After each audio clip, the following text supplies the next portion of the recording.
Now for the epic finale of the game.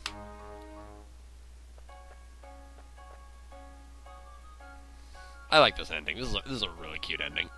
He looks back, and they kind of wave to him. Bye-bye. I love that. Do the wave. I love that. I'll never understand. But I must persist home. Shunk. Now, why doesn't he... Oh, he did appear on the ship. Just the last moment. And off he goes. Back home. This time the onions stay. They're like, what do we do now? Attack random monsters! Suggesting that perhaps their native instinct is to still dominate other creatures. Well, I hope you've all enjoyed this Let's Play, this main part of the LP. I've had a lot of fun doing this. This was one of the first GameCube games I ever had. Day 16, I think this is probably my personal best, is 16 days. I know there's some people who do this in much better times, and I love how there's different colored Pikmin onions there, suggesting future games. Though the second game actually contains no more new onions, it simply contains purple and white Pikmin, who you can only get underground. And the triumphant music. We've done it. I think it's going to show us our final game stats here. Now, he mentioned that he's bringing souvenirs back to his planet, but yet we never actually saw him grab anything. But yet he clearly has it at the beginning of Game 2, so... Which I guess I'll LP as well. If people are interested in seeing that. Engage.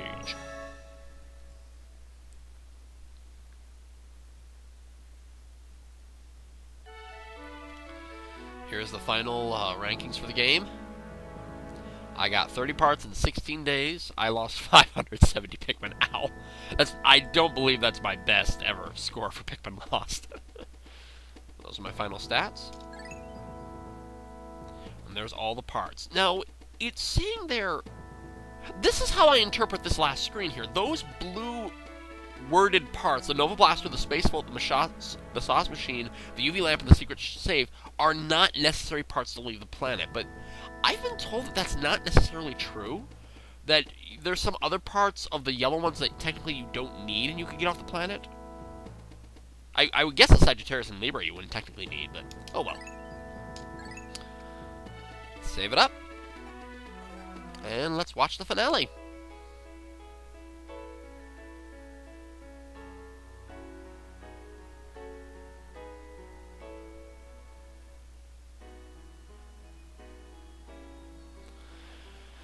And here's the staff credits. You know, I've wanted to do it for a while now. I want to give kind of my rankings on this game. Originality, I've got to give this game a 10 out of 10. When I first learned the mechanic of this game and how it worked, tell me one other game before this that did anything like this. That this is just really, really nice. And unfortunately, I don't have Leanna's log here to note it, but she stated that it's one of Shigeru Miyamoto's great accomplishments where you create a game that's easy to learn but difficult to master. It's very easy to learn and figure out how this game operates, but the mastery of it, that's a whole different thing altogether. Because there's a run of this game on Speed Demo's Archive that's only 9 days, and that just blows me away just thinking of the time management that's going into that. And I've watched it, and it's pretty impressive. Gameplay, I'm gonna give it a 9. A 9 out of 10. My only issue with the game is sometimes how the targeting system works, and I guess the Wii version, they kind of fix that a little bit, where since you can physically just point wherever you exactly want, it's not so much regulated by the control stick, so I guess it operates a little bit better. I've never played the Wii version, maybe I will someday, just to test that out, but that's my general thought on the GameCube version. Art, this game is beautiful. This is a 10 out of 10 game in terms of its visual style. This is a beautiful looking game. They really, really worked on the textures a lot.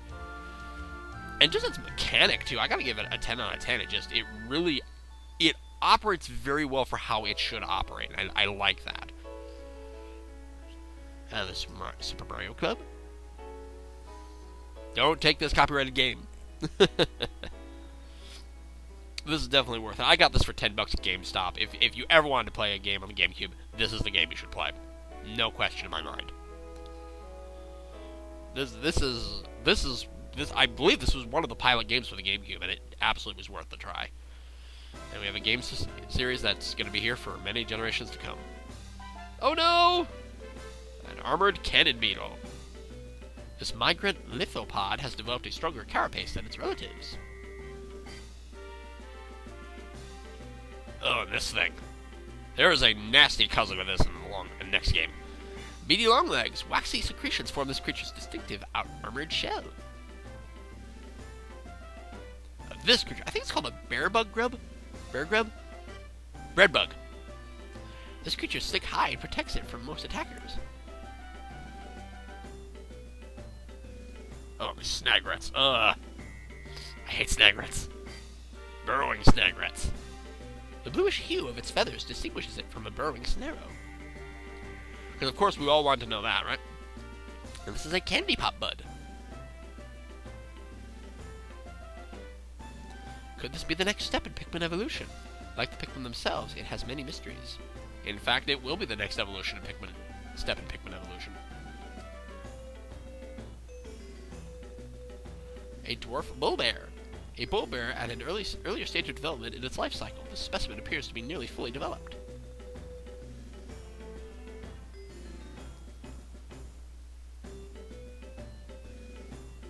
A dwarf bullworm.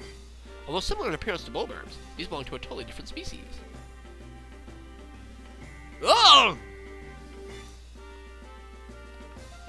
Emperor Bubbleaxe. This massive grub dog buries itself when hunting. Not a particularly... And in the next game, they really weaken that creature down a lot. Fiery Blowhog. This creature expels a combustible phosphor that ignites at moderate temperatures. We're gonna meet some cousins of that in the second game. Oh, this thing. This thing's just a pain in the butt. A swooping snitch bug. This rare species uses its antennae as wings. We never fought this creature in the game. He never appeared.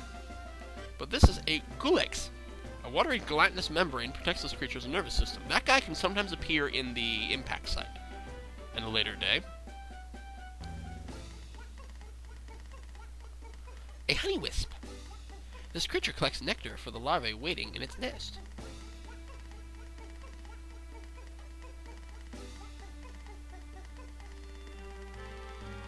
And an iridescent flint beetle. This forager stores undigested pellets in its stomach for winter.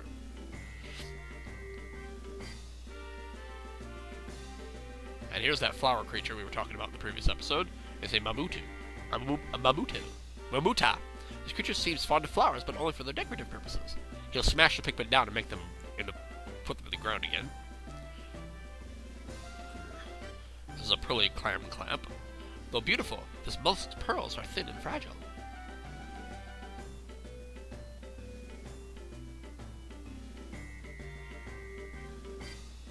And a pellet poozy. The sparsely growing plant is able to crystallize nectar into round pellets.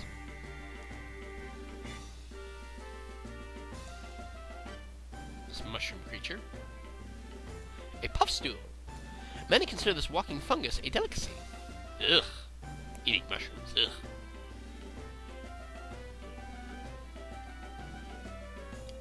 And a puffy blowhog. Instead of breathing fire, this species uses its hydrogen to float. Nice. Ah! These creatures! Sheer grubs. Males of the species are purple and have an armored head.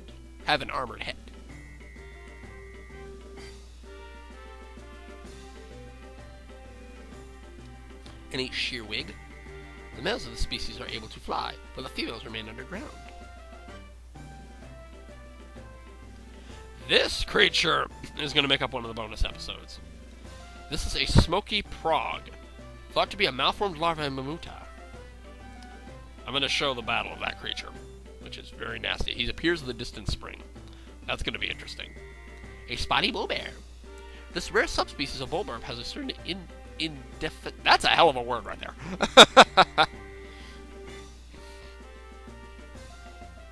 Do, do, do, do. A spotty bulbarb. This nocturnal hunter feeds mostly on small animals returning to their nests at night.